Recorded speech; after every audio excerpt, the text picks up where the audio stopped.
Boa tarde, meu nome é Davi. O tema do meu trabalho é sobre o derramamento de óleo no litoral nordeste do Brasil. Petróleo hidrocarboneto, formado a partir da deposição de matéria orgânica, é uma mistura heterogênea. Ele se deposita em regiões de bacias sedimentares e é formado a partir de altas pressões e de elevadas temperaturas. É a principal fonte de energia utilizada no mundo hoje para veículos, principalmente porque eles utilizam energia fóssil. O pré-sal aumentou a produção de combustíveis do Brasil em relação ao mundo, tornando ele um dos maiores produtores do mundo.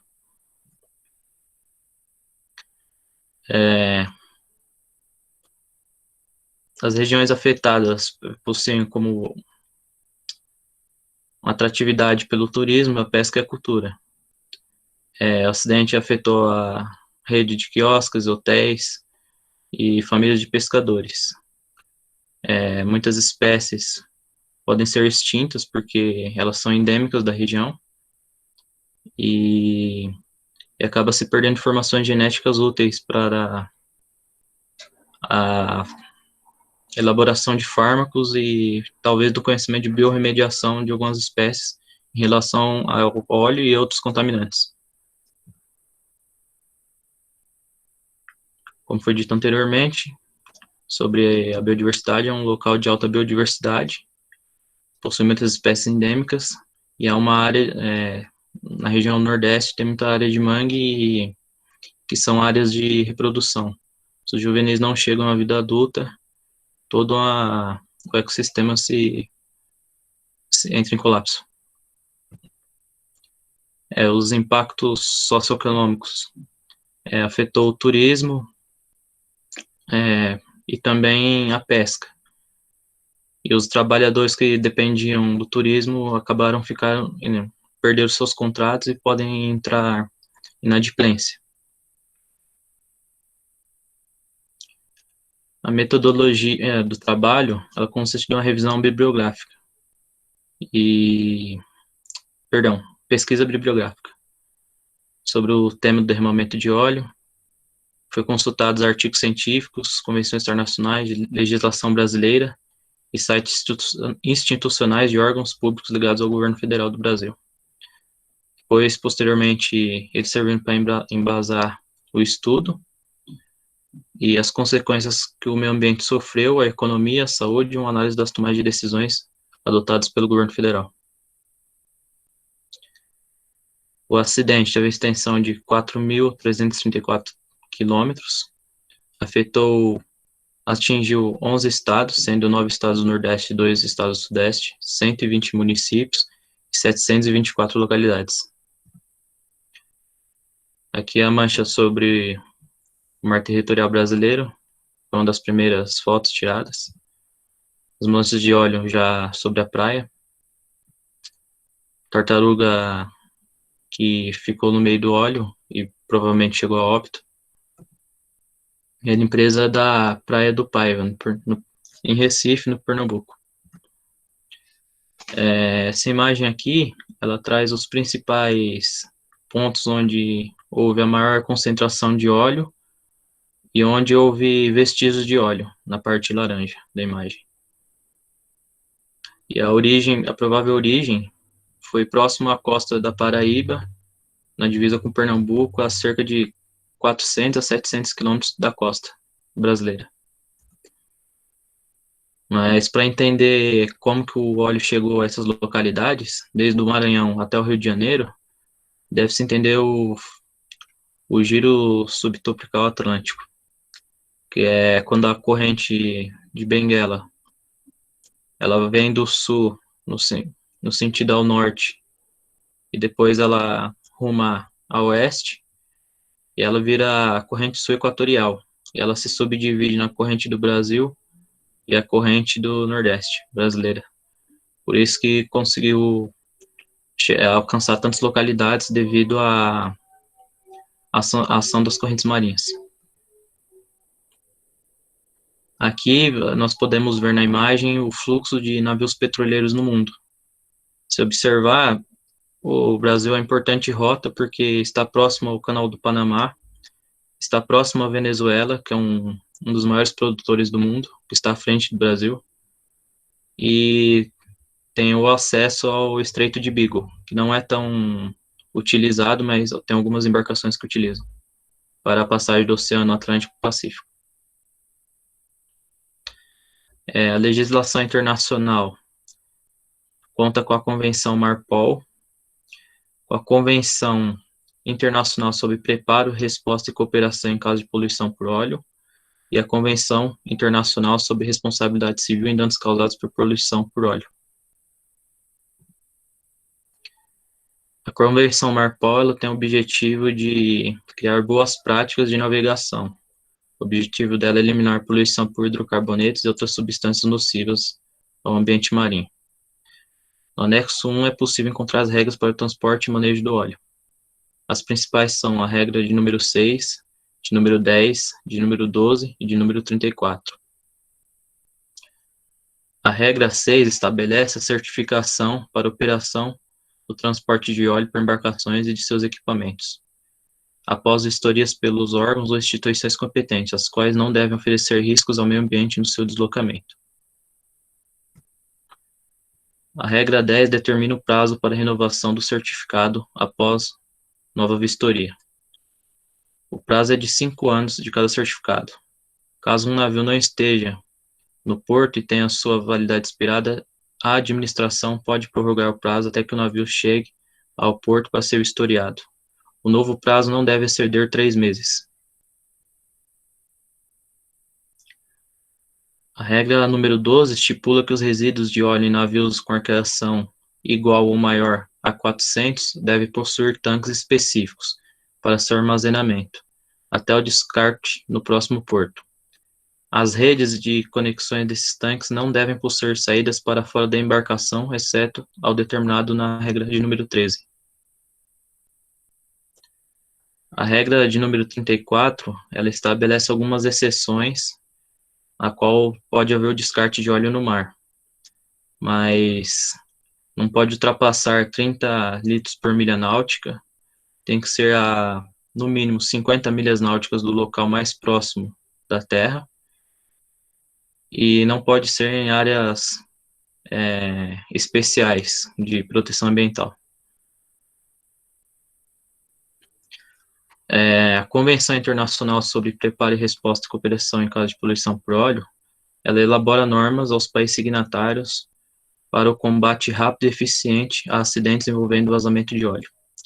As suas principais atribuições são plano de emergência das embarcações ou instalações que movimentam óleo, cooperação entre os estados envolvidos no incidente, como no caso se fosse o navio Bobalina, os gregos também teriam que se envolver no engajamento a ajudar, ou a remediação do vazamento, a comunicação dos riscos de espalhamento de óleo a costa de países vizinhos, que foi o que o Brasil fez, comunicou à Guiana Francesa, que corria o risco da correnteza das correntes marinhas levarem até a costa do país deles, e recomenda que os países signatários elaborem o Plano Nacional de Contingência. Só a título de curiosidade, o Plano Nacional de Contingência dos Estados Unidos existe desde 1968. A Convenção Internacional sobre Responsabilidade Civil em danos causados por poluição por óleo, ela determina o limite de responsabilidade civil por danos a terceiros, causados pelo derramamento do óleo no mar. Ela aplica-se aos danos causados nas águas jurisdicionais de um estado. E o navio que transporta acima de 2 toneladas, e ele deve possuir um seguro para, caso ocorra algum tipo de acidente, cobrir a responsabilidade pelos danos causados. Legislação nacional, nós temos a Lei 9.966, que é conhecida como Lei do Óleo, e ela foi uma complementação da Marpol no Brasil, que é um país signatário. As suas atribuições são instruir que as embarcações possuam livro de registro sobre embarque e desembarque de óleo, obriga os portos a possuir instalações para o recebimento e tratamento dos resíduos de óleo, a comunicação sobre poluição nas águas originais brasileiras, a administração do país, e a aplicação de multas diárias, apreensão do navio e suspensão imediata das atividades da empresa transportadora que causou o acidente, que foi o que aconteceu com o navio Bobalina. O decreto 2870, ele fez com que o Brasil fosse signatário da Convenção Internacional sobre Preparo e Resposta à Cooperação em caso de poluição por óleo. Ele exige que as embarcações possuam um plano de emergência, tanto as nacionais quanto estrangeiras, que estejam agindo sobre as águas jurisdicionais brasileiras, comunicação do vazamento através do relatório pelo comandante da embarcação, passando os dados de trajetória do óleo, volume e outros. Assim também como de outras embarcações que tenham avistado, mas não sejam responsáveis pelo derramamento. Além disso, o estado costeiro tem que avaliar os danos e comunicar aos estados vizinhos, como eu disse anteriormente. Deve haver cooperação entre os estados envolvidos no acidente e haver pesquisa e desenvolvimento entre as partes para aprimoramento de técnicas para a remediação por poluição pelo óleo derramado. Decreto 8.127. Esse decreto ele foi importante porque em 2013 ele foi a criação do Plano Nacional de Contingência. E ele definiu os procedimentos a serem adotados com o objetivo de nortear as ações de órgãos públicos e privados, de forma coordenada. Suas funções são indicar a estrutura organizacional, a criação de comitês que dividem as responsabilidades de cada agente, a elaboração do manual do Plano Nacional de Contingenciamento, a criação de grupo de avaliação e acompanhamento, dos instrumentos também que devem compor o Plano Nacional de Contingência, e que o poluidor deve fornecer informações para ajudar no combate do derramamento de óleo. A Lei 9.605, ela responsabiliza o poluidor nas esferas administrativa, civil e criminal, quando eles são encontrados. E a autoridade ambiental que conhecer o dano e se omitir, ela é corresponsável com a situação. Ela responde também administrativamente. As medidas adotadas pelo governo brasileiro.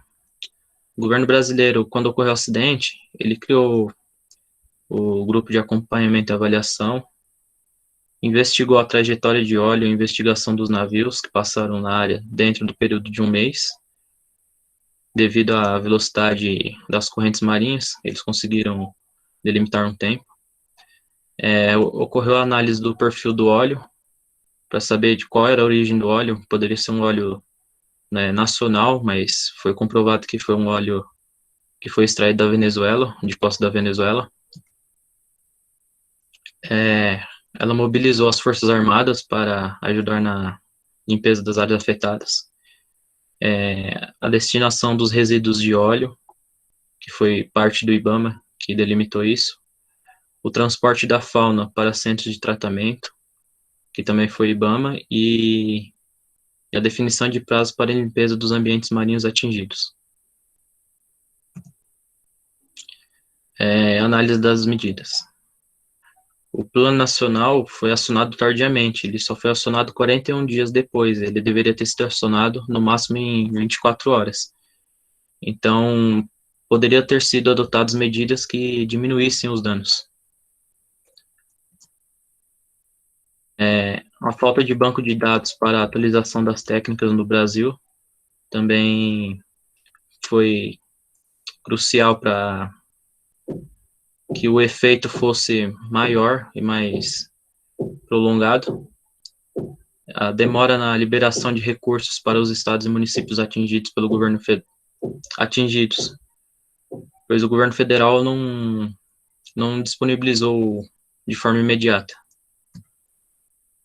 A falta de planejamento quanto a auxiliar os grupos com maior risco econômico, como essas famílias de pescadores que acabaram consumindo esse pescado contaminado. A revogação do Comitê Executivo de Suporte, a falta de equipamentos de proteção individual para voluntários e a ausência do estado de emergência de saúde, que deveria ter sido acionado. As medidas que poderiam ter sido adotadas atualização de equipamentos e de treinamentos de pessoal, leis ou emendas ambientais mais rígidas, criação de fundo com impostos do poluidor e pagador, que seria muito útil, pois criou um debate no Senado, na Câmara, de como que ia liberar esses fundos, sendo que o país estava numa crise política. A intensificação da fiscalização também seria uma medida que acabaria por ajudar a inibir esse tipo de acidente. E o Brasil precisa realizar investimentos em diversas áreas para que os acidentes não alcancem mais essa magnitude e não venham a ocorrer novamente. Embora o país possua instrumentos legais que podem ser muito úteis, alguns governos abrem mão pela descrença na ciência e pela falta de informações. O tema deve ser tratado como assunto de Estado e não como política entre partidos. E aqui as referências. É isso, obrigado.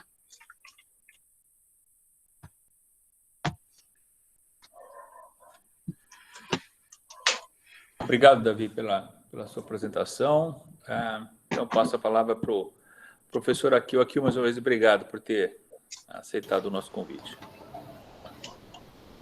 Obrigado, Rodrigo. Obrigado, Davi, pelos convites, né, por participar. É sempre muito gratificante participar das bancas aí que o professor Rodrigo orienta, que sempre traz assuntos aí bem interessantes. Eu tenho algumas considerações para fazer e eu queria que você fosse no slide da conclusão, se possível.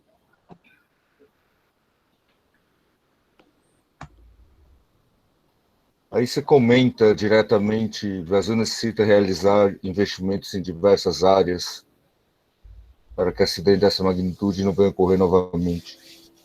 Qual seria a sua sugestão nesse sentido? Que tipo de investimentos? O que poderia ter minimizado o impacto, o efeito? Então, você já deixa claro que já existem instrumentos legais, mas, além dos instrumentos legais, o que poderia ser feito? Eu acredito que a criação de um banco de dados sobre acidentes parecidos, informações geográficas sobre os acidentes, como que foi tratado os dados,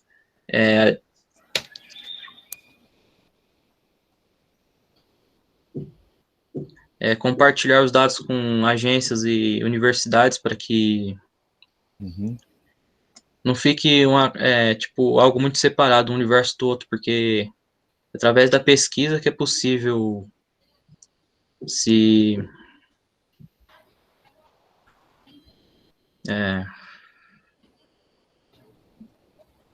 elaborar outras normas porque a maioria dos planos nacionais de contingenciamento são para países frios, e como esse acidente foi num lugar tropical, talvez algumas medidas não foram tão úteis no clima tropical do Brasil.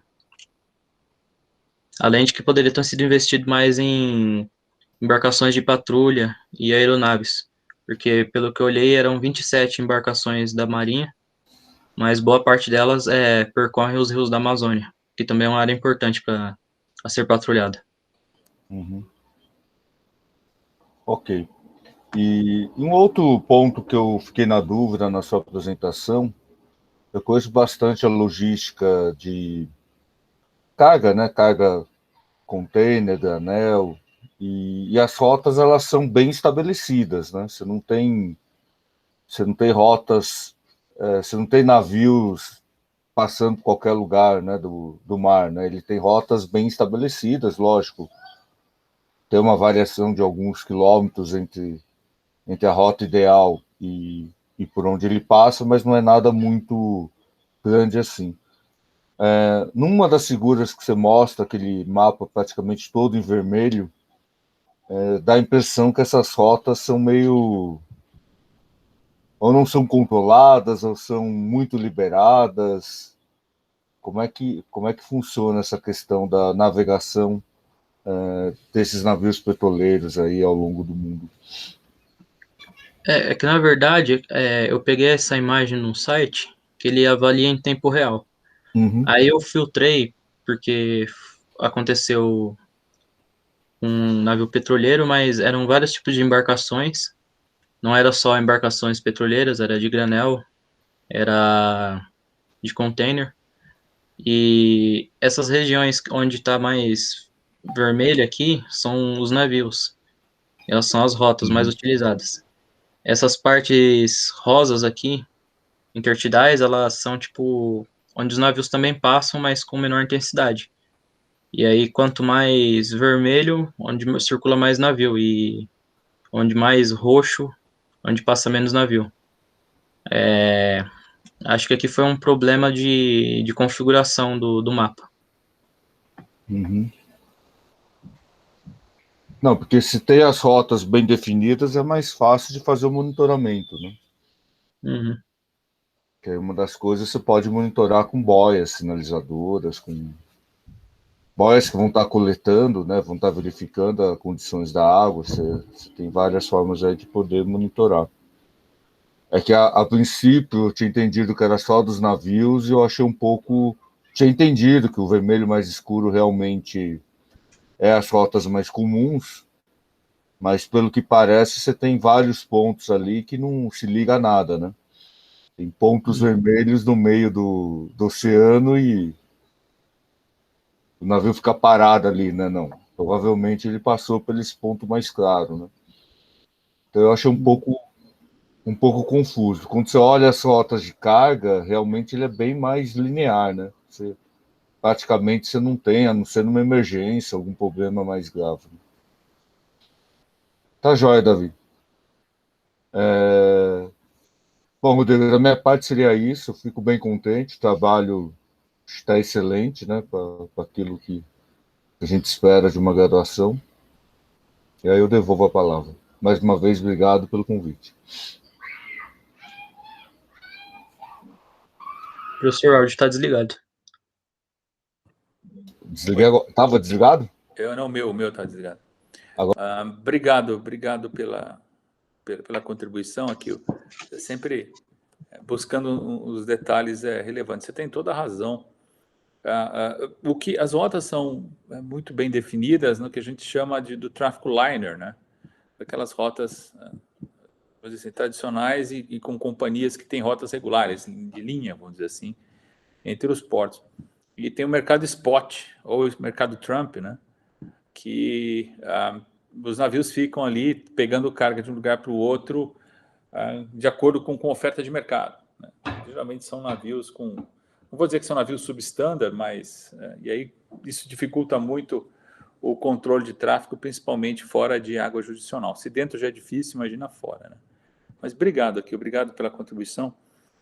Eu acho que geralmente a gente tem nessas apresentações uma parte em que a gente conversa sobre, somente com o professor externo, sobre a aprovação ou não do aluno, e a gente já preenche todo o material, né, aqui para enviar para a CTCC.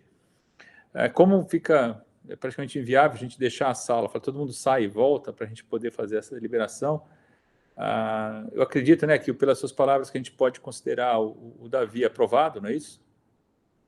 E aí, a partir dessa aprovação, a gente preenche todo o material formal, as formalidades, e encaminha isso para a CTCC. Perfeito. Podemos considerar assim, então, Akio? Podemos sim. Se quiser depois se conversar a posteriori, podemos conversar.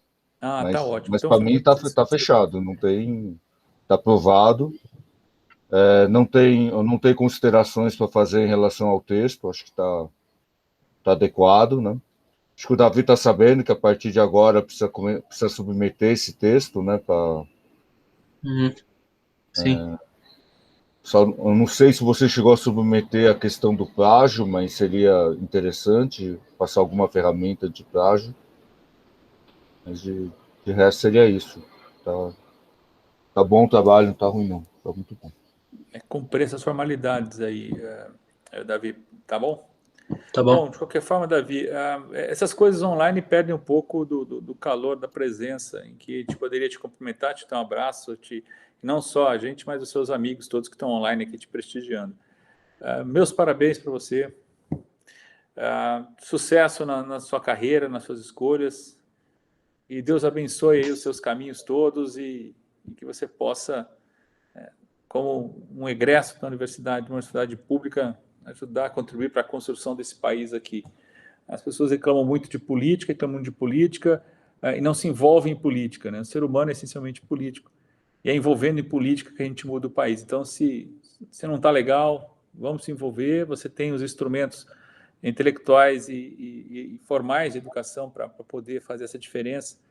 Eu convido a vocês que estão presentes, a pensar nisso e trabalhar, não apenas no âmbito privado, pessoal, mas vamos trabalhar também para melhorar esse país aqui, participar da política com P maiúsculo, né? Davi, parabéns por mais um degrau aí na tua carreira. Tá, eu que agradeço, professor, pela orientação. Agradeço a Deus por ter me dado saúde, a paciência e tudo para conseguir escrever um bom trabalho. Agradeço ao professor Akil por ter aceitado o convite de ser o jurado da banca. Agradeço a minha família e todos os meus amigos que estão aqui prestigiando meu trabalho. E, se Deus quiser, eu vou seguir os conselhos do senhor e tentar ajudar o país a ser um país melhor. É isso, obrigado. Bom, eu com o professor Akil, nós vamos dar seguimento... Rodrigo, eu acho que valeria a pena fazer o registro aí do momento, pedir para todo mundo abrir a câmera, e aí alguém faz um gravando, né, Davi? Olha aí, boa. Sim. E aí só tem aí como o professor Rodrigo colocou, infelizmente não dá para a gente tirar uma foto de perto, todos juntos, mas pelo menos o rosto aí de todos aí. Se o pessoal puder abrir a câmera, seria bem bacana aí. Uhum. Aí você faz um print screen da tela aí para guardar esse momento ímpar que nós estamos passando na nossa vida aí. Se tirar a apresentação, acho que fica até melhor, Davi, porque fica... Tá, eu vou só para a gravação e eu Isso. vou te Que tirar. legal, Davi, aí, ó, bacana.